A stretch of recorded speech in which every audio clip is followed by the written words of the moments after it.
Welcome back. Today we're taking a deep dive into some fascinating thoughts from Swami Kirshnananda about the relationship between the secular and the spiritual. That sounds really interesting. We'll be looking at a transcript from a retreat talk he gave back in 1996. Okay, so this is kind of like a snapshot of his thinking at that time. Right.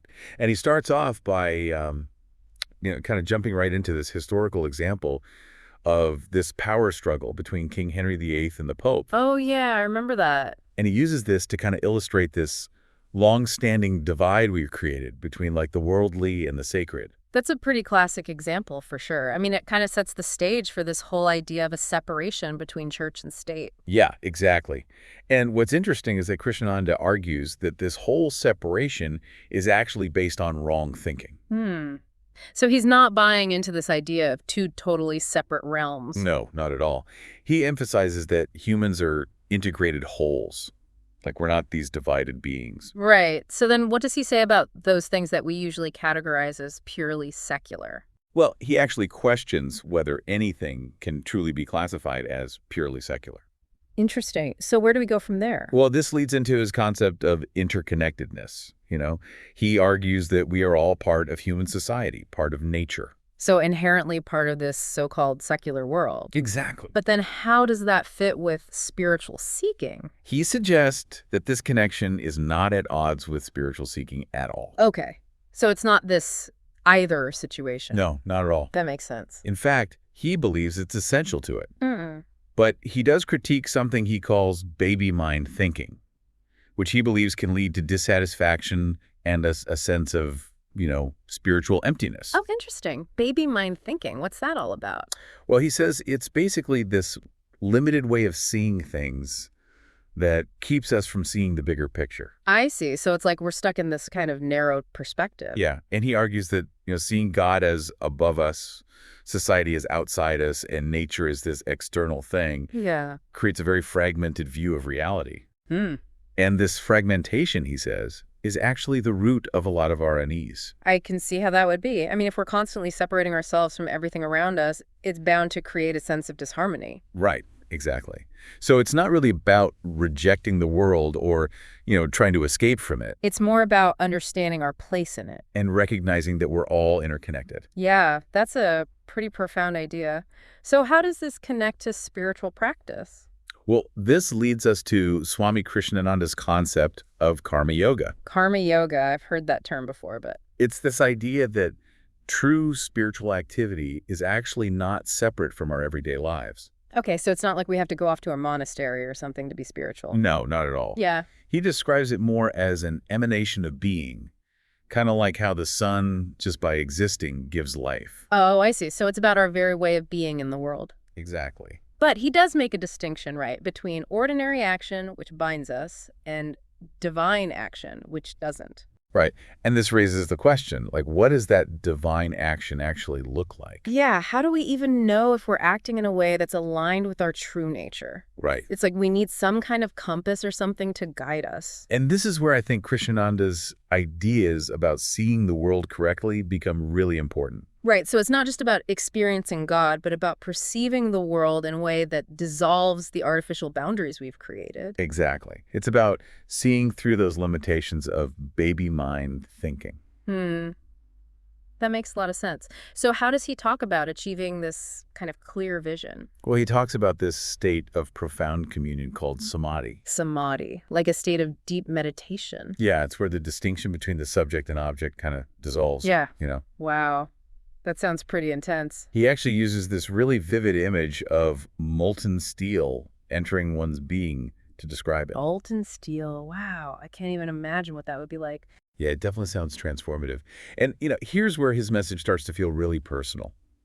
He's saying that the divine isn't distant or separate. So it's not something we have to search for somewhere out there. No, he's saying that true spiritual understanding actually creates a temple around us. Wow.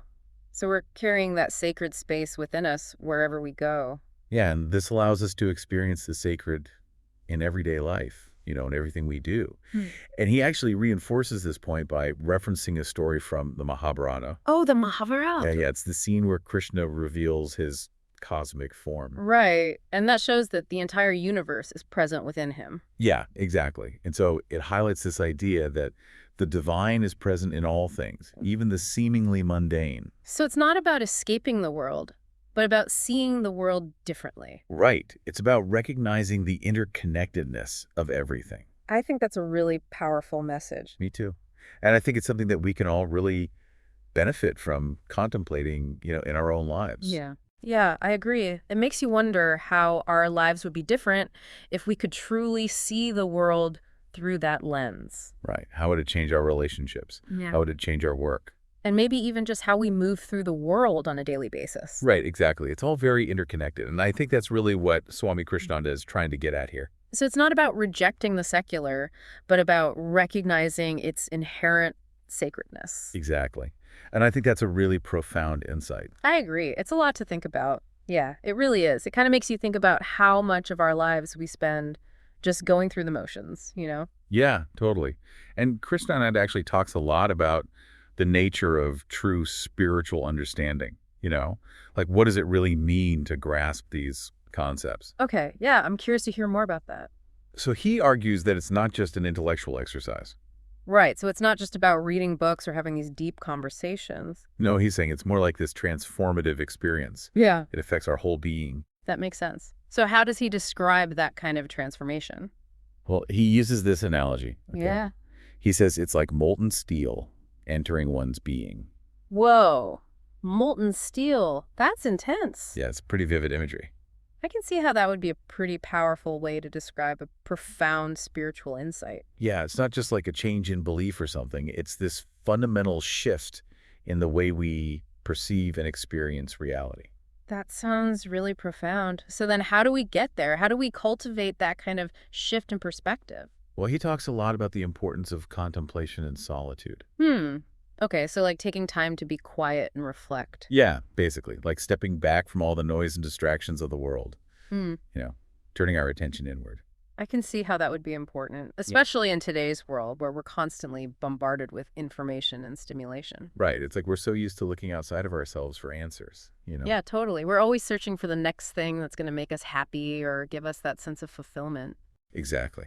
But Kirshnananda is saying that true fulfillment comes from within. And that requires us to really get to know ourselves, right? Like to explore our inner depths. And he reminds us that we've spent a lifetime accumulating all this knowledge and opinions. Yeah, like we've built up all these layers of conditioning and beliefs. Exactly. And so now it's time to go beyond that, to directly experience the truth that lies within. That makes sense. So it's not about adding more information to our minds, but about cultivating a different way of seeing, a different way of being. Exactly. And he emphasizes that this isn't some distant goal. It's not something we have to wait for or work towards for years and years. So it's not like this enlightenment is only for the select few or something? No, he's saying it's available to us right now. That's a really empowering message. It is. And he actually uses this really powerful phrase to convey that sense of immediacy. He says, eternity does not take many months. Wow, eternity does not take many months. That's beautiful. It is, right? And it kind of blows apart this idea that spiritual enlightenment is something we have to strive for. Yeah, it's not like this far-off destination that only a few people ever reach. Exactly. He's suggesting that the true nature of our being is already whole and complete. And that by dropping our limited perspectives, we can realize that wholeness in the present moment. Right. And that aligns perfectly with his earlier point about interconnectedness. If we're fundamentally connected to everything, then the divine isn't something separate from us. Yeah, it's not like this external force or being that we have to reach out to. It's woven into the very fabric of our being. Right, so it's already there within us, just waiting to be discovered. Exactly. And when we realize that, he argues, it can transform our experience of everything, like our work, our relationships. Even the most mundane tasks can become infused with a sense of meaning and purpose. Totally. But he also emphasizes that faith and confidence are really important on this journey. It's not just about understanding these concepts intellectually. Yeah, like head knowledge isn't enough. Right. We have to embody them, live them, trust in the truth of our interconnectedness. Yeah, I can see how that would be essential. Because if we don't really believe it deep down, then it's not going to have much impact on our lives. And so he encourages us to cultivate this sense of inner completeness, to recognize that this whole macrocosm, the vastness of the universe. yeah, it's actually reflected within our own microcosmic individuality. So it's like this whole universe is contained within each and every one of us. Exactly. And he concludes his talk with this incredibly powerful statement. He says, "The Son of Man will become the Son of God." Wow. That's really beautiful. And I think it encapsulates his whole message. Yeah, it really does. It suggests that through this process of awakening, we move from this limited egocentric sense of self to a realization of our true divine nature. And that transformation is available to all of us, right? Exactly. It's not just for the saints or the mystics. It's for anyone who's willing to do the inner work. And to see the world through this lens of interconnectedness. Right. And so it begs the question, if the secular and the spiritual are not truly separate. How does that understanding transform our approach to life? Yeah. How does it affect the way we work, the way we relate to others, the way we move through the world? It's a lot to consider. It is. But I think it's a really worthwhile exploration. Yeah, a lot to consider. Like, it makes you wonder, how different could our lives really be if we could actually start seeing the world through this lens, Right. If we could really grasp this idea of interconnectedness and live it. Exactly. Because Kirshnananda seems to be saying that this isn't just some abstract philosophical concept, it's a way of life. Yeah, it's about actually integrating the spiritual into the fabric of our daily lives, like seeing every single experience, As an opportunity for growth, for understanding, for realizing our true nature. Exactly. And he reminds us constantly that the divine isn't something we have to search for. No, not at all. He's saying it's present in every breath, every interaction, the very fabric of our being. So it's more about awakening to something that's already there. Right. And that's what I find so empowering about his message. Like, he's not saying we're broken or incomplete or anything. He's reminding us that we have this incredible potential within us. And that we can tap into that potential by shifting our perspective, by changing the way we see the world. Exactly. Yeah. And he talks a lot about the importance of contemplation and solitude in this process, like quieting the mind, stepping back from all the noise and distractions of the world. Yeah, it's so easy to get caught up in the busyness of life and forget to just pause and be still for a while. Right. And in those moments of stillness, that's when we can really start to connect with that inner wisdom that's always there. It's like creating space for something deeper to emerge. Exactly. And so he encourages us to cultivate this awareness, not just during meditation or whatever, but throughout our daily lives, like in our interactions with others, in our work, in moments of both joy and sorrow. So it's not about compartmentalizing the spiritual. It's about weaving it into everything we do. Right. And I think ultimately that's what leads to a truly fulfilling life. Like when we can see the sacred in the everyday, the divine in the mundane, it transforms everything. It gives our lives a sense of meaning and purpose that goes beyond just achieving external goals or accumulating possessions. Exactly. And I think that's the real takeaway here, Like Kirshnananda's message is one of empowerment. He's reminding us that we're not just victims of circumstance, We're not just tossed about by the whims of fate. We have a choice in how we perceive the world. Right. And how we respond to challenges and how we live our lives. We have this incredible power to shape our own reality. And that power comes from recognizing the divine spark within us and living in alignment with that truth. Exactly.